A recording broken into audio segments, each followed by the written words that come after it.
subscribe and click the notification bell para updated po kayo sa bagong upload ko. Maraming salamat po. Hindi alam ni Dildo kung tama ba ang iniisip niya, pero isa lang ang pumapasok sa isipan niya. Ngayon, may kinalaman si Nike sa pagkawala ni Selena, na marahil ay pagka na iyon ni Nike. Dahil, kung walang kinalaman si Nike sa nangyari sa kanila ni Selena, bakit kausap nito si Angela? Noong araw na hindi pa nakababalik si Selena. Teka nga, may cellphone ba kayo? Doon.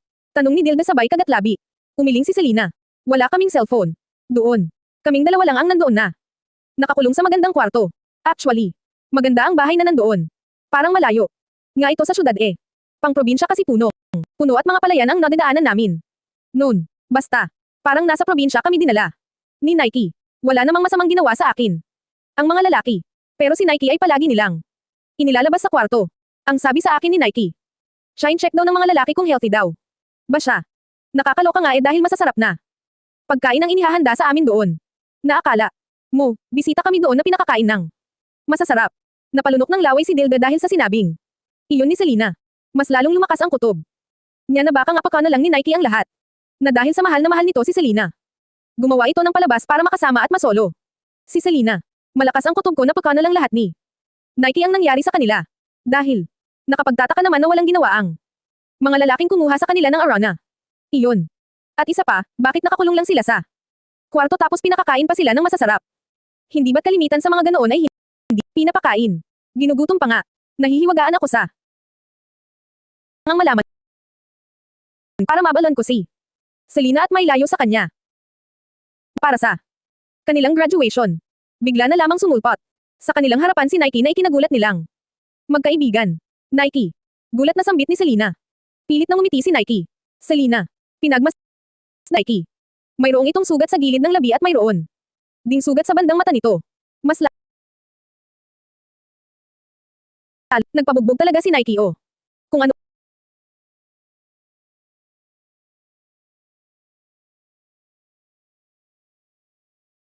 pa lang ba? Nag-aalalang tanong ni Selena. Tumanggaw naman si Nike. Oo, ayos lang ako. Ako sa labas ng bahay namin. Akala ko nga, nananaginip lang ako. Pero hindi pala. Talagang nasa labas na pala ako ng bahay namin.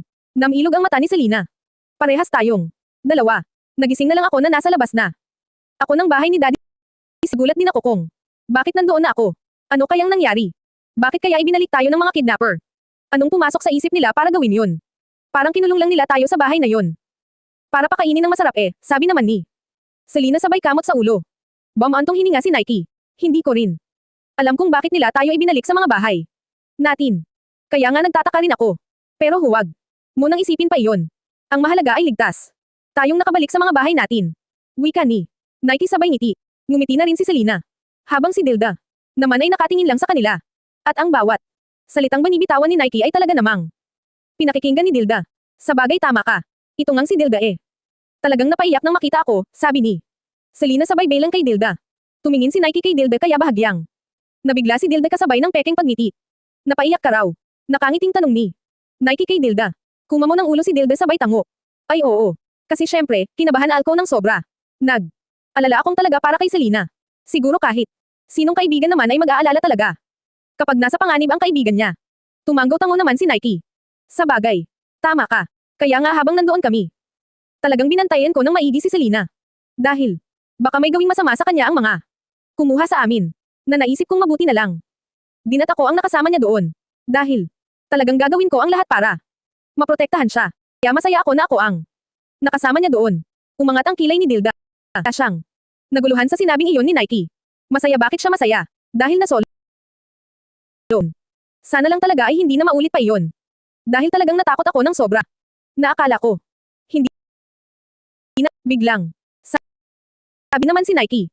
Hindi na mauulit pa. Iyon, Selena. At kung sakali man na ulitin pa nila. Iyon, ako na ang makakalaban nila. Hindi ako makapapayag na may mangyaring masama sa iyo, Selena. Mariing sambit ni Nike. Nag-usap pa sina Nike at Selena habang si Dilda ay nakikinig lang sa kanila o di kaya nakikisali sa tuwing tatanungin siya. Pero sa tagal ng pag-uusap ng dalawa, nakikinig lang talaga siya. Hanggang sa magpaalam na sa kanilang dalawa si Nike. Selena. Tawag ni Dilda kaya nilingon siya ni Selena. Bakit? May sasabihin ka ba? Tanong naman. Nito. Bumantong hininga si Dilda. Di ba? Ang. Sabi mo sa akin kanina, yung kwento mo noong. Una, biglang hamarang sa daraanan ni Nike. Yung mga kumuha sa inyo noong araw na. Pupunta sana siya sa inyo, tama ba? Agad na tumanggo si Selena. Oo, yun ang. Sabi niya sa akin. Tapos lumabas daw siya ng sasakyan niya at bigla na lang siyang inatake ng mga ito hanggang sa makatakas siya. Tapos ayun. Na nga, nagpunta na nga siya sa bahay. At nang pagbukas ko nga ng gate, nakita ko na nga siyang may mga galos at sugat. Humingang malalim si Dilda habang aaralan niya ang mga sinabi ni Nike. At base sa sinabi nito kanila, nagkaroon ng butas. Ang palusot ni Nike. Lumakas ang kutob ni Dilda na tama ang hinala niya. Napukaw na nga ni Nike ang lahat. Bakit, Dilda? Ayos ka lang ba? Bakit bigla kang naging seryoso? Selena. Napakurap ng ilang beses si Dilda bago siya bumaling kay Selena. Ayos lang ako. May naisip lang akong mahalagang bagay.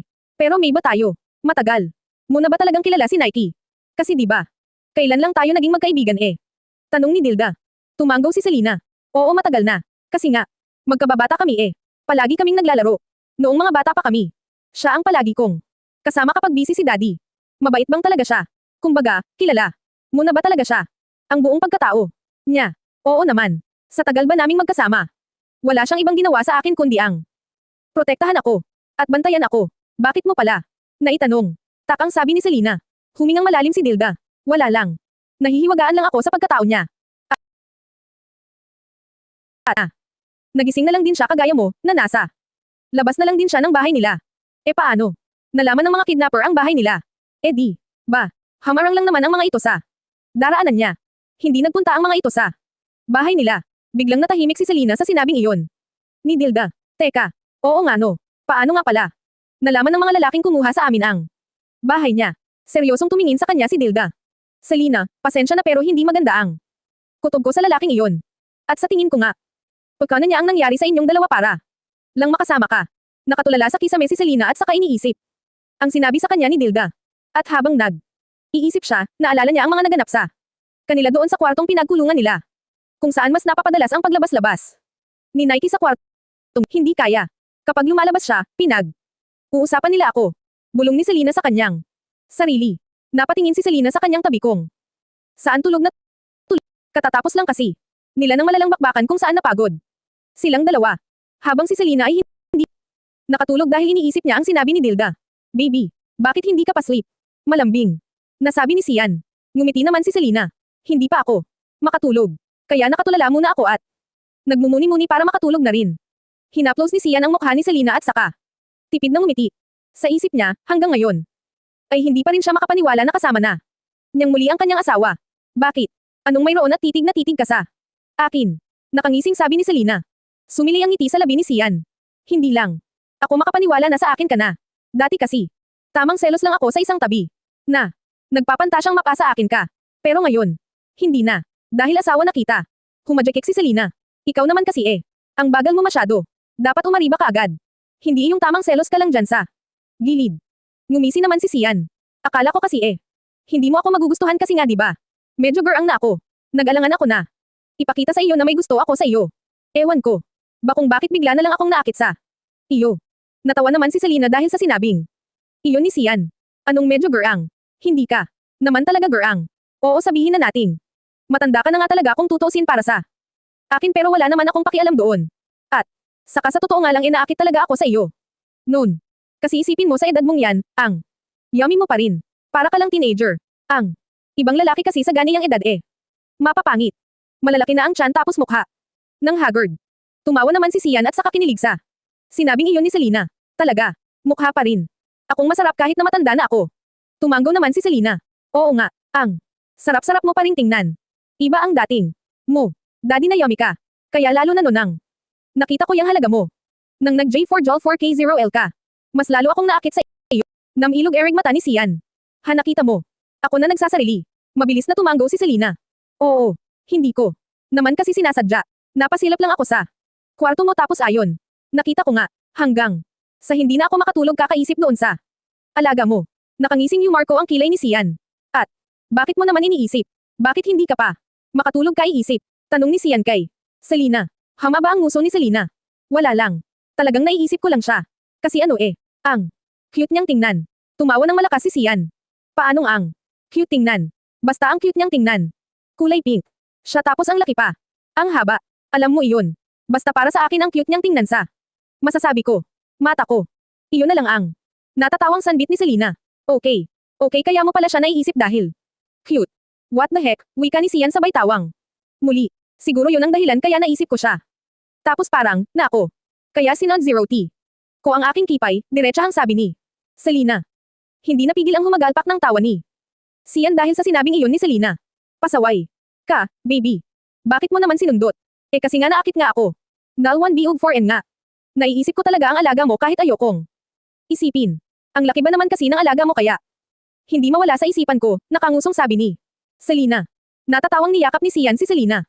Mabuti. Na lang talaga ay may ugaling pagkapilya si. Selena. Kaya naman masaya siya sa tuwing. Kausap ni ito tungkol sa kalokohan. Ang dati. Kasing karelasyon ni Sian ay hindi ganoon. Kapilya at hindi masyadong nakikipag-usap sa mga ganoong topic. At masyado itong seryoso sa buhay. Halika na, baby ko. Matulog na tayo dahil bukas ay may practice ka pa. Kauting tiis na lang. Gagraduate ka na. Gusto ko sana doon ka na. Lang sa company ko mag-work kung gusto mo. Talagang mag-work. Kasi di ba sinabi mo sa akin? Noon na gusto mong magtrabaho. Wala. Naman akong magagawa dahil ayoko namang. Pigilan ka. Kaya kung ayos lang sa iyo, doon ka na. Lang sa company ko para palagi kitang nakikita. At kasama pa kita. Sabi ni Sian sabay haplos sa mukha ni Selena. Ngumiti naman si Selena. Salamat po, Daddy. X. Sayang naman kasi ang pinag-aralan ko kung hindi mo ako papayagang magtrabaho di ba? Kaya kahit anong trabaho na lang ayos lang. Naman sa akin. Kasi nga gusto ko lang talagang magkaroon ng pera na sariling akin. Na pinaghirapan ko at hindi lang inaasa o hiningi sa iyo. Kasi kapag nalaman ng mga tao ang tungkol sa atin, sasabihan talaga nila ako ng pera lang. Ang habol ko sa iyo. Kahit na hindi naman talaga. Iyon ang dahilan kung bakit pinakasalan kita. Na ang dahilan ay mahal talaga kita. Hayaan mo ng ibang tao. Wala naman tayong pakialam sa kanila basta. At saka, alangan. Namang sa iba ka umasa ako ang asawa mo. Di ba? Ang mahalaga ay nagmamahalan tayong dalawa at wala tayong tinatapakang tao. Kaya, bahala sila sa iisipin nila sa atin, malumanay na. Sambit ni Sian. Napangiti na lamang si Selena at saka sumiksik sa matipunong dibdib ng kanyang asawang si Sian. Hanggang sa bigla na lamang siyang nakaramdam ng antok at ipinikit na ang kanyang mga mata. Kinabukasan, nag-aabang sa labas ng gate ng kanilang eskwelahan si Dilda. Inaabangan niya si Nike. Dilda, nung ginagawa mo dyan tanong? Sa kanya ni Selena nang makita siya nito. Inaabangan ko si Nike. Tinitingnan ko kung may kakaiba ba siyang galaw o ano. Basta plano. Kung alamin kung ano nga ba ang tunay niyang pagkatao, sagot naman ni Dilda. Bamantong hininga naman si Selena at saka hinawakan sa balikat si Dilda. Dilda, ayokong mapahamak ka, ha? Ayokong may mangyaring masama sa iyo sa gagawin mo yan. Tipid na ngumiti si Dilda. Wala namang mangyayaring masama sa akin, okay.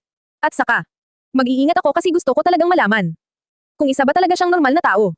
Kumbaga kasi ganito. Normal lang tayo. Gusto kung malaman kung katulad ba natin siya nawala. Tayong tinatagong kung ano sa buhay. Baka kasi mamaya, malay mo anak pala siya ng mamamatay tao o di kaya killer pala siya. O di kaya isa siyang baliw na lalaki na maraming kababalaghang ginagawa, mabilis na sabi ni Dilda. Sa bagay tama ka. Nag-isip nga ako kagabi. Yung mga sandaling magkasama kaming dalawa, pinagko-connect ko. At dahil nang sa sinabi mo, parang may napansin na ako sa kanya. Parang hindi naman sa ano. Pero paano? Kaya kung obsessed na sa akin si Nike. Sabi ni Selena sabay lunok ng laway. Bamantong hininga si Dilda. Nakakatakot. Yun. Hindi na pagmamahal yun. Kumbaga. Oo. Sige pagmamahal siya pero sobrang pagmamahal. Na. As in sobrang pagmamahal na may halong kabaliwan na.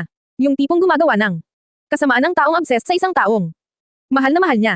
Kaya mahirap ang ganoon. Ba't kasi hindi mo nalang layuan si Nike?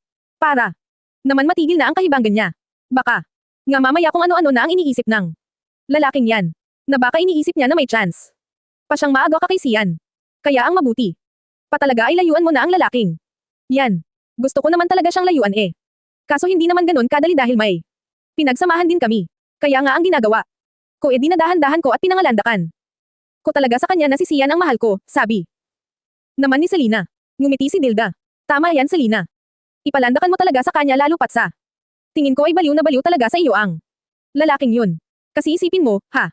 May gusto siya sa iyo at alam niyong parehas mo tapos kahit anong gawin mo, kahit anong sabihin mo na si Sian ang mahal mo, patuloy pa rin siyang lumalapit sa iyo. Walang respeto, di ba? Dapat Sana ay lumalayo na siya dahil may mahal ka na. Nga eh. At saka malakas talaga ang kutob ko na. Pagkanan niya ang lahat ng nangyari sa inyo noong. Mawala ka. Kapag napatunayan ko yun. Humanda sa akin ang lalaking yun. Matatapos. Talaga ang maliligayang araw niya, Mariing. Sambit ni Dilda. Buntong hininga naman si Selena. Sa mga oras na iyon, habang iniisip niya na si Nike ang may pagkanan ng lahat, bigla siyang kinilabutan. Na para bang ayaw niya nang makasama ko. Makita pa si Nike. Dahil marami na siyang napanood na palabas tungkol sa isang obsessed na tao at nakakatakot iyon para kay Selena. Kung totoo nga ang hinala namin ni Dilda sa iyo, Nike, bakit kailangang umabot pa sa ganoon? Pasensya na, Nike, pero kailangan na. Talaga kitang layuan dahil nakagagawa ka ng hindi magandang bagay para lang makasama ako. Papunta na sana si Selena sa gym nang makita niya si Nike. Napalunok siya ng laway. Habang si Nike ay naglalakad palapit sa kanya. Pakiramdam ni Selena ay napako siya sa kanyang kinatatayuan. Selena, ayos ka lang. Bakit parang nakakita ka ng multo at takot na takot ang itsura mo? Tanong ni Nike nang makalapit ito sa kanya. Selena, bakit? May problema ba? Parang nanginginig ka sa takot. Muling sabi ni Nike kay Selena. Pinagpawisan ng malamig si Selena. At kasabay noon ang panginginig ng kanyang tuhod. Na hindi niya maipaliwanag ang dahilan. Kasi, medyo hindi pa rin ako makaget over sa pangyayaring yun. Pakiramdam ko, anytime kukunin nila ulit ako. Dahil nandyan lang sila sa paligid. Pagpapalusot ni Selena sabay iwas ng tingin. Ngumiti si Nike. Selena, hindi ba sinabi ko? Sa iyo na huwag mo nang isipin pa yon. Wala na. Tayo sa lugar na yon. At hindi na mangyayari pa. Yun, okay. Lumunok ng laway si Selena. At paano ka? Nakakasigurado na hindi na nga mangyayari pa. Yun. Anong basehan mo? Natahimik bigla si Nike. Habang si Selena naman ay diretsyong nakatitig lang sa mukha niya. Hindi mo alam kung anong trauma ang dinulot noon sa akin, Nike.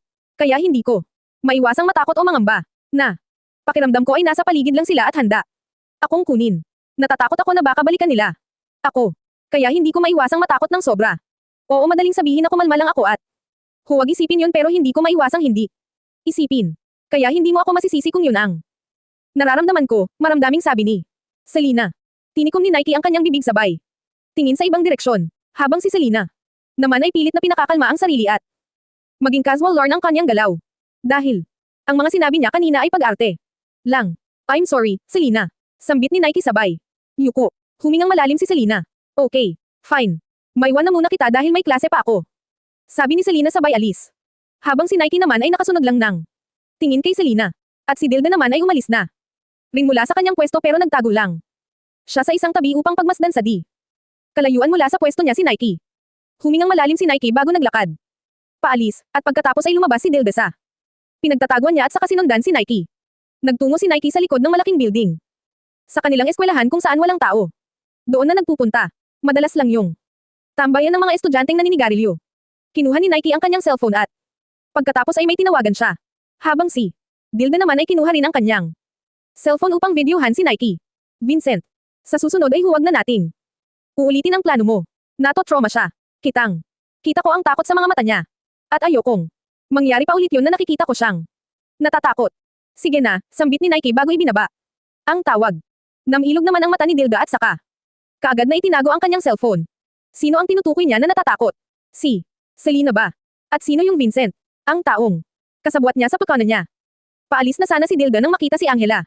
Kaya naman muli siyang nagtago sa isang tabi upang pakinggan ang dalawa. Nike, kumusta? Bakit may mga sugat ka sa mukha? Malambing na sabi ni Angela. Wetesk, huwag kang magkunwari na hindi mo alam kung bakit mayroon akong ganito. At saka, pwede ba, huwag kang ang sunod ng sunod sa akin. Aso ka ba, ha, at sunod ka ng sunod? Diyan. Iritableng sabi ni Nike. Oo, aso nga ako na handang sundan ka kahit saan. Please lang, Nike. Tama na. Itigil mo na ang mga kalokohan mong ito. Wala ka nang magagawa. Kasal na silang dalawa. Kaya huwag mo nang ipagpilitan pa ang sarili mo sa kanila. Biglang sabi ni Angela. Kasal. Sinong kasal na? Si Selena ba at si Yan? Hindi ba ang sabi ko sa iyo tumigil ka na sa kakadakdak mo sa akin? Galit na sambit ni Nike. At saka bigla na lang sinampal si Angela. Nagulat si Dilda sa ginawang iyon ni Nike. Kaya naman napahawak siya sa kanyang bibig. Sa lakas ng sampal ni Nike ay namula ang pisngi ni Angela. Ano? Hindi ka pa titigil ka susunod sa akin. Kababantay sa akin. Hindi lang yan ang aabutin mo, kaya magtino ka na. Huwag mo akong bantayan ng bantayan dahil hindi mo ako aari, mariing sambit ni Nike. Agad namang lumakad ng marahan si Dilda. Palayo sa dalawa kung saan hindi na siya lumingon-lingon pa. At nang makalayo siya, hinihingal siyang napansandal sa pader Nabigla siya sa mga nakita niya at naawa siya para kay Angela. Nike, anong klaseng tao ka? Tao ka nga bang? Talaga o halimaw ka? Samantala, patungo si Sian sa bahay ni. Sasabihin sa Nico dahil may importante raw itong kanya. Sian, mabuti at nakarating ka kaagad. Sambit ni Nico nang puntahan siya ni Sian. Bakit? May problema ba? Tanong naman ni Sian. Humingang malalim si Nico at saka tumingin kay Sian. Tama nga ang hinala ko, hindi basta. Bastang tao si Nike. Napag-alaman kong may malaking illegal na pasugalan siya. Kung saan ang mga taong naglalaro doon ay talagang mayayaman. Iyon ang pasugalan ng daddy niya. Pero hindi lang yun basta pasugalan. Mayroon doong transaksyon kung saan nagkakabentahan ng droga. May mga supplier si Nike at ang maduming gawain na ito ang nagbibigay ng maraming pera sa kanya. Hindi ko akalain na isang katulad niya kung saan hindi mo makikita. Sa mukha niya na may tinatago pala siyang maduming gawain. Kailangan mo nang ilayo sa kanya si Selena. Dahil baka isang obsessed na tao. Si Nike sa asawa mo. Base sa napagutusan kong tao, mayroong maraming picture ni Selena sa opisina ni Nike. Nagpanggap kasi na dealer ang taong inutusan ko, mahabang sabi ni Nike. Ipinakita ni Nico ang mga nakuhang pictures ng taong inutusan niya kay Sian. Kaya naman, nagtandyos ang bagang ni Sian sabay kuyom ng kamao. Sinasabi ko na nga ba at kupal ang lalaking yun. Nang dahil dito, nagkaroon tuloy ako ng hinala na siya ang nagpasunog ng restaurant ko. Gigil na sambit ni Sian. Tumanggaw naman si Nico. Maaaring tama ka. Baka siya nga ang nagutos na sunugin ang restaurant mo para maging abala ka sa araw na iyon. At sa tingin ko nga, nalaman niya siguro na kasal na kayong dalawa ni Selena. Kumunat ang noo ni Sian. Pero paano naman niya nalaman yun? Tumikim si Nico. Hindi ba sinabi ko nga sa iyo, delikadong tao si Nike. Ibig sabihin, marami siyang mata. At sa tingin ko nga, binabantayan niya ang kilos mo. Kaya hindi malabong malaman niya ang tungkol sa kasal ninyo. Mariing napapikit si Sian. At pagkatapos ay naisip niyang bigla si Selena. Napatingin siya sa oras dahil susunduan niya ito. Kaya naman, matapos ang ilang oras na pag-uusap nila ni Nico ay nagpunta na siya sa eskwelahan ni Selena. Daddy X. Masayang sabi ni Selena nang makita si Sian. Hay, tapos na ang practice mo Terena. Umalis na tayo, wika naman ni Sian. At saan kayo pupunta? Biglang sabi ni Nike. Mula sa likuran nila. Nagkatinginan sina Sian at Selena. Habang si Nike naman ay nakangiting nakatingin sa kanila. Bakit mo ba tinatanong? Wika ni Sian. Matapos magtandyos ang kanyang ngipin. Mahinang natawa si Nike. Wala lang. Naitanong ko lang. May masama ba doon? Bakit? Parang galit ka sa akin. May nagawa ba akong mali sa iyo? Napakurap naman si Selena sabay hawak sa damit ni Sian. Nike, may sasabihin ka pa. Ba, kasi aalis na kami eh. Bumaling si Nike kay Sian. Enjoy kayong dalawa kung saan maan kayo pupunta. Ingatan mo si Selena kagaya ng pag-iingat ko sa kanya. Malawak na ngumiti si Sian. Palagi ko namang iniingatan si Selena. Kaya siguro yun ang dahilan kung bakit magaan ang loob niya sa akin at naging komportable siya kahit na kailan lang kaming dalawa nagkasama. Mapang-asar. Nasabi ni Sian. Kinuyam ni Nike ang kanyang kamao dahil sa gigil. Napansin niyo ni Sian kaya naman napangisi siya. Alam niyang gigil na si Nike sa kanya. Ayos ka lang ba, Nike? Bakit parang naiinis? Kayata, may problema ba? May nasabi ba akong hindi maganda? Pang-asar pa ni Sian. Humingang malalim si Nike upang pakalmayan ang kanyang sarili kahit na sa totoo lang ay parang gusto na niyang sumabog sa galit. Ayos lang ako. Wala ka namang nasabing masama. Medyo naiabangan lang ako sa part na naging komportable ka agad sa iyo si Selena kahit na kailan lang kayo nagkasama. Bakit? Pinalalabas mo ba na hindi siya komportable sa akin? Matagal na kaming magkakilala. Sambit ni Nike. Sabay tingin ng matalim kay Sian.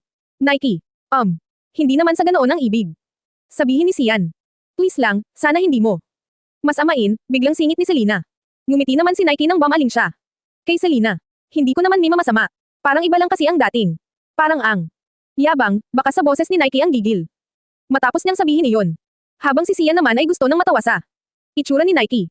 Kulang na lang kasi ay mag-usok ang ilong nito sa inis. Dahil pinapatay na ni Nike si Sian sa kanyang isipan. At dahil doon, mas lalong gustong matawa ni Sian dahil sa hindi na may tago pa ni Nike ang galit sa kanyang mukha.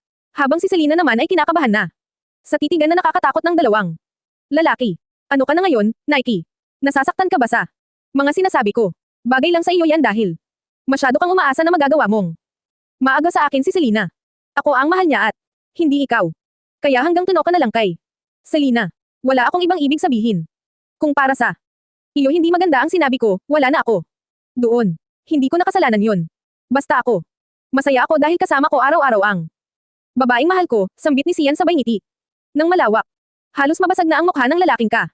Sparring ni Nike dahil doon niya inilabas ang galit na nararamdaman niya para kay Sian. Talagang galit na galit siya at para bang gusto na nga niyang tapusin ang buhay ni Sian. Boss, kalma lang. Sambit ni Vincent. Sabay hila sa lalaking binugbog ni Nike. Bigyan mo na lang ng pera yan. Kapalit ng pagbasag ko ng pagmumukha niya, sambit ni Nike sabay upo sa isang tabi. Inasikaso muna ni Vincent ang nabugbog na lalaki bago niya pinuntahan si Nike. Boss, alam kong gusto niyo nang sumabog sa galit ngayon pero kalma ka lang. Ikaw ang talo. Nyan kapag galit na galit ka, sabi ni Vincent. Sabay abot ng tubig kay Nike. Humingang malalim si Nike bago nilagok ang tubig na ibinigay sa kanya. At pagkatapos ay muli niyang naalala ang pang-asar sa kanya ni Sian. Na talagang ipinalalandakan nito na siya. Ang pinili ni Selena. Kaunting-kaunti na lang talaga sa akin ang girang na yon, tatapusin ko na ang buhay niya. Masyado siyang sagabal sa plano.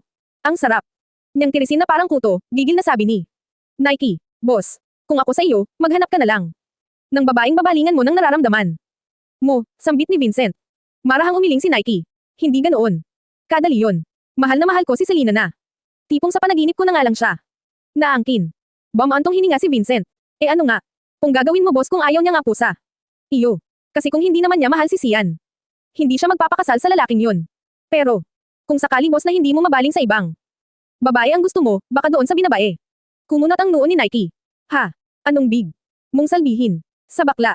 Tumanggaw naman si Vincent. Yes, boss. Kung tutusin, mas masarap magmahal ang bakla. Mas mararamdaman mo sa kanila na mahalaga ka. Nakamahal-mahal ka, ang bakla kasi kapag nagmahal, buong buo. Iyong tipong halos wala. Nangang matira pa sa sarili na. At sa bakla. Siguradong hindi ka lalakuan dahil nga sa mahal. Na mahal ka nila. Biglang natawa si Nike, hindi niya kasi lubos na maisip na mahuhulog o maibabaling niya sa isang bakla ang pagmamahal niya kay Selena.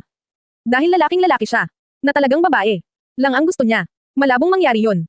Na ibabilang ko magmamahal ako ng bakla. Lalaki ako. Hindi ko kayang summon D0T sa PUWET, sabi naman ni Nike. Natawa naman si Vincent. Siguro nasasabi niyo lang yan dahil talagang si Selena ang mahal ninyo. Pero huwag ka boss, may kaibigan akong lalaking lalaki na kagaya ninyo. Na nahulog sa bakla dahil sa sobrang sakit ng naranasan niya. Mula sa isang babae. At kinasal na nga sila ng bakla na yon. At hanggang ngayon, sila pa rin. Mas tumibi pa ang pagsasama nila ng ampon sila ng bata. Tumikim si Nike at biglang naisip ang tungkol sa pagmamahal sa isang bakla. Pero, napangiwi na lamang siya dahil bigla siyang nandiri sa isiping yun. Habang si Vincent naman ay nakatitig lang kay Nike. Samantala, kara-rating lang ni na Selena at Sian sa beach resort kung saan gaganapin ang naudlot nilang honeymoon. Hindi mapigil ang ma-excite ni Selena nang makapasok sila sa kanilang room. Agad siyang nag-asikaso ng kanilang hapunan at pagkatapos ay kumain na. Silang dalawa dahil parehas na silang gutom. Daddy, maliligo pa po ba tayo sa dagat? Gabi na kasi eh. Malamig na ang tubig, tanong ni Selena habang kumakain sila. Ikaw, ayaw mo na bang maligo may mga naliligo rin kasi kahit gabi na. Lalo na yung mga magkakaibigan. Naghahabulan slowly sa dagat. Habang ang iba naman ay kung ano-ano ang ginagawa, sabi naman ni Sian. Tumanggaw tango si Selena. Ah okay, buti. Hindi sila natatakot sa peteng. Kasi ako yun. Talaga ang una kong naiisip kapag maliligo sa dagat. Kaya nga ayoko talagang maglaro-laro sa tabi ng dagat kapag gabi na.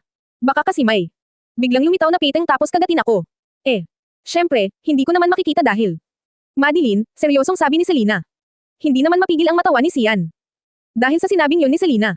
Habang si Selena naman ay nangunot ang noo dahil sa malakas na pagtawa ni Sian. Daddy, bakit ka po natatawa dyan? May nakakatawa po ba sa sinabi ko? Seryoso ako doon. Daddy X. Talagang yun ang naiisip ko kapag maliligo sa dagat. Kaya nga noong naligo ako dati sa dagat kasama ang mga kaibigan ko, gabi rin. Yun kasi gabi na kami nakarating, ako ang natatakot sa kanila eh. Dahil talagang ang saya nilang lahat habang naliligo sa dagat kahit gabi. Na, samantalang ako nakatingin at nanonood lang sa mga ginagawa nila, pagkukwento naman ni Selena. Napakagatlabi si Sian upang pigilan ang kanyang tawa dahil seryoso ang mukha ni Selena. Habang nagsasalita ito. Pero noon bang naliligo sila sa dagat? Kinagat ba sila ng peteng? Tanong ni Sian na nagpipigil ng tawa. Agad namang tumanggo si Selena. Hindi po. Medyo swerte sila noong araw na yun dahil walang peteng. Kasi yung iba kong kaibigan talagang sa malalim pa naliligo. Iyon bang? Hanggang leego tubig na nila ang tubig. Medyo maangas nga dahil hindi talaga sila natatakot. Habang ako naman ay kung ano-ano na ang pumapasok sa isip ko. Sinasabihan ko ng sila na umahan dahil ayokong makagat sila ng peteng. Kasi iyon ang napapanood ko sa palabas. Salbaw ha. Kasing isda ang peteng. Kumakain ito ng tao. Kaya dapat mag-ingat. Muling tumawa si Yan dahil hindi na niya nakayanan pang magpigil ng tawa ni Sian. Habang si Selena naman ay naiinis na kaya.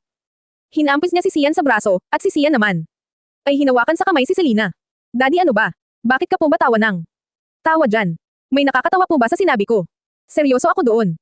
Pero bakit natatawa ka po? Dyan, Daddy. Nababaliw ka na ba, Daddy? Naalog ba ang utak mo? Matari na sabi ni Selena. Napahawak si Sian sa kanyang tiyan dahil bahagyang sumakit na ito dahil kay tetawa. Kaya naman umayos na siya ng pagkakaupo at saka pinilit na maging seryosong tumingin kay Selena. Baby, I'm sorry kung natawa talaga ako. Kasi naman iyong iniisip mo talagang nakakatawa.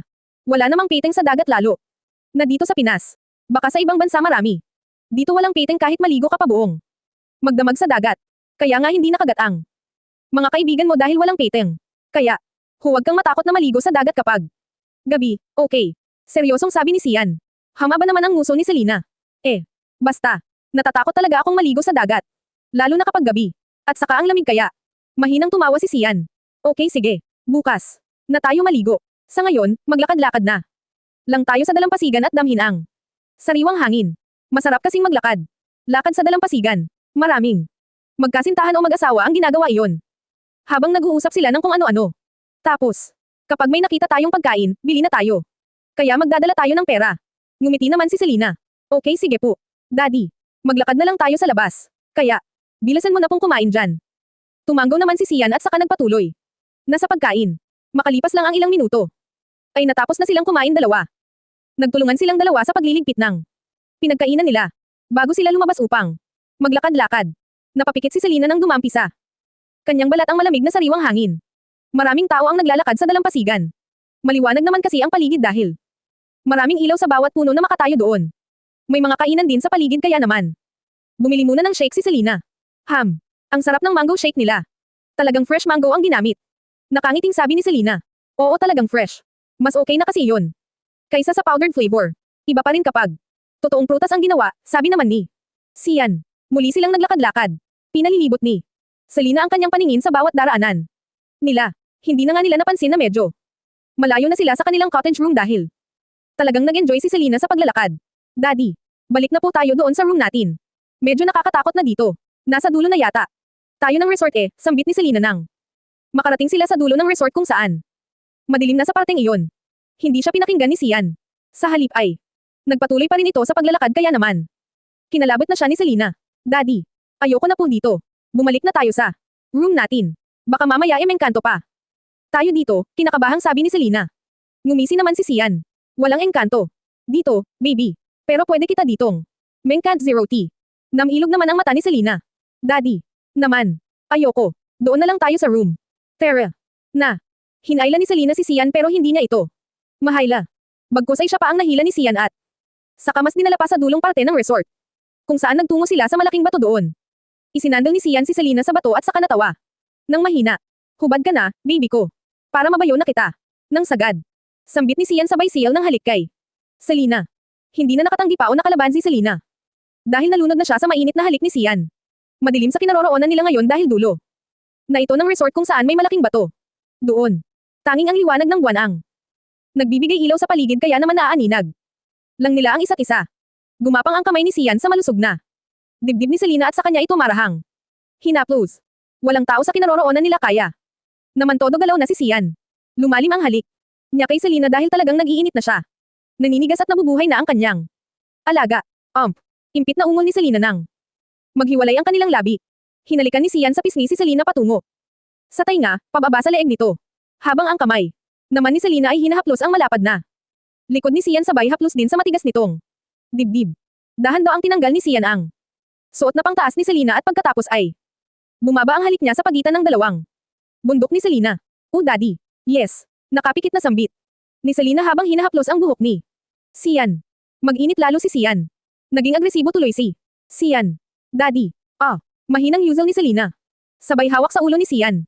Ibinaba ni Sian ang suot na pambaba ni Selena hanggang sa mahog 4D ito kaya naman wala nang natira pang saplot sa katawan ang dalaga. Daddy. Baka may makakita po sa atin. Kakahiya naman makita nila kipay ko. Sambit ni Selena sabay tingin sa paligid. Ngumisi naman si Sian. Walang makakakita sa atin dito. Isipin mo na lang na adventure. Honeymoon natin ito, baby. Binuhat ni Sian si Selena at saka ipinatong sa malaking bato at pagkatapos ay ibuwan no kanya ang hit 4 nito. Napakapit si Selena sa ulo ni Sian. Daddy. Ang sarap Ang init ng DILA. Mo. Sambit ni Selena at saka mariing. Napapikit. Iba-INUKA ni Sian ang pini Selena at sa kanya ipinakat ang D1 la niya doon. Halos. Tumirik sa si Selena sarap. Mabilis na ginagalaw. Pagkatapos ay pinahag ni Sian ang kanyang D sa L4 at saka ipinasok sa BUT4S ni Selena. Binilisan niya ang pag-pound 4S pasok ng dila niya. BUTS ni Selena na tila ba may kin 4K4 Lake 0T sa L00B. Noon kaya naman napasabunot sa sarap si Selena. At saka isinubsob ang mukha niya doon. Baby. Subo mo ako. Malambing na sabi ni Sian. Agad namang tumanggo si Selena. Ibinaba siya ni Sian mula sa bato at saka mabilis na high NUBAD. Ni Sian ang kanyang suot na salawal. Napangisi si Selena nang makita ang matigas na T ni Sian. Agad niya itong hinawakan at saka hinagod. Paitaas at paibaba ang naging galaw ng kamay ni Selena. Pagkatapos ay D1N1 laan niya na ang ULO nito. ORG F***K. Sambit ni Sian sabay hawak sa bato. At sa kanya hinihigi o iyon na parabang kumakain ng ice cream na naluso. Mas lalong nag-init ang katawan ni Sian. Ang galing mo talaga, baby. FUCK ang sarap. Sambit ni Sian habang hinahaplos ang buhok ni Selena. Ginanahan naman doon si Selena kaya ISINUB0 na niya ng buo ang AL4 na gramo 4 ni Sian. Mabilis ang ginawang paggalaw ng ULO ni Selena. Nag-e-enjoy na siya sa kanyang ginagawa. Para sa kanya ay isang masarap at not Amos na lalipap ang L4 na gramo 4 ni Sian. Kaya naman habang iginagalo niya ang ULO niya ng mabilis. Pinaglalaroan ng kanyang DILA ang alaga ni Sian sa kanyang bibig. Dahilan para mapaungol sa sarap si Sian. Okkel. Halos mapaiyak si Selena nang basta na lang ay sabsob ni Sian ang kanyang ULO dahil sarap na. Sarap ito. Sorry, baby. Hindi ko sinasadya. Natatarantang sabi ni Sian nang makitang naluluha na si Selena. Hindi na lang nagsalita pa si Selena at nagpatuloy muli sa kanyang ginagawa. Ilang sandali pa ay pinatigil na siya ni Sian. Pinatalikod siya ni Sian at saka pinahawak sa malaking bato.